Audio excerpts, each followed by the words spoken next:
Hello everyone and welcome to my very first cooking tutorial. So today I'm going to be showing you guys how I whipped up this amazing and easy coconut curry chickpea soup, and the best part is that I literally spent less than $20. So without further ado, let's jump right in.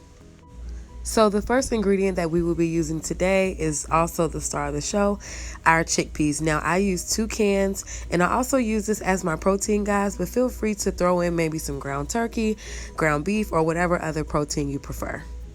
The next ingredient that we will be using will be baby bella mushrooms. I prefer baby bella because they soak up lots of moisture and they are very juicy in soups. You will also need at least 1 can of coconut milk, 1 small can of tomato paste to give it that rich red color, 1 medium-sized white onion. We're going to be throwing in some garlic and also ginger as well. And all these things need to be chopped into very fine pieces. So first up for our seasonings, you will most definitely need some curry powder. Now here are the other spices that I personally chose to use, guys. And you guys will also notice I'm not very big on name brands. If it's cost efficient and saving me $1 and it tastes good, I'm all for it. I also decided to throw in some crushed red pepper flakes just because I really love spicy food and it's the winter time, so why not? You will also need about 2 tablespoons of coconut oil or whatever favorite cooking oil you choose. Last but not least, we also have to throw in some greens. I chose to use kale just because I literally never cook with kale, but spinach will probably also go well with this dish as well. Now, as I'm washing it, you guys will notice that I decided to de-stem my kale just because I just don't prefer that crunch in my soup. So the first thing that we want to do, guys, is go ahead and heat up your oil in a large deep pot, just so we can go ahead and saute our onions.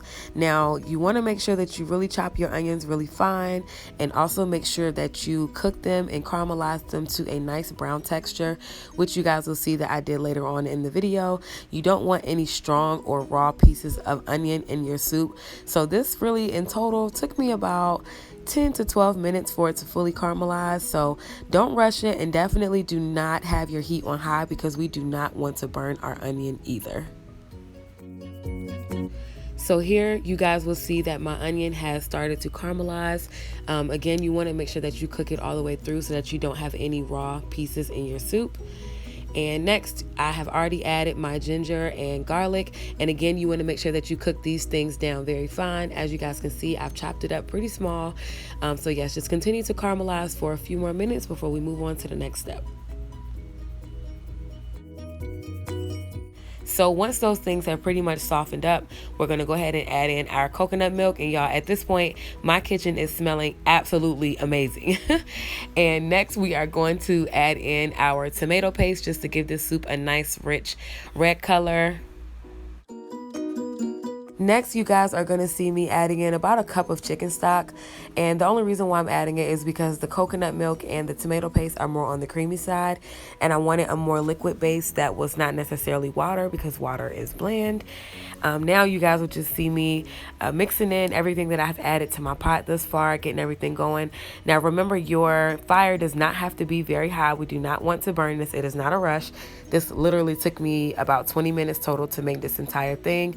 So just go ahead and mix everything together and get all the ingredients incorporated. Now that everything has simmered for a little bit and all the flavors have come together, we can go ahead and throw in our 2 cans of chickpeas. Now I actually would have liked to have another can only because the chickpeas tasted really yummy in this soup. But if you're just by yourself, you should be fine with 2. All right, so now I'm just throwing in my kale. I used about 3/4 of the bag, but of course, the more veggies that you have in your soup, the better. And I also, you guys will see me adding in a few slices of red bell pepper just for a pop of color. And I love for my food to look really pretty. Sometimes I have more fun taking pictures of the food than I do eating it. So yeah. Now, last but not least, I'm going to go ahead and throw in my baby bella mushrooms. And y'all, I don't know what it is about baby bella mushrooms in soups, but they just take up moisture like a sponge. And when you bite into it, whew, amazing. So here you will just see that I have let my soup simmer with the lid on for probably about 5 to 7 minutes, just to allow everything to cook and to allow all the flavors and ingredients to kind of come together. And guess what? That is literally it, y'all. Like I said, this literally took me less than 20 minutes, less than $20. Here I'm just mixing everything together just to make sure everything stays incorporated, and that's about it. Now this can definitely be served with maybe jasmine rice or basmati rice to keep up with the Indian theme that we have going. But if you don't prefer rice and you want to try another alternative, I chose to have sweet potato.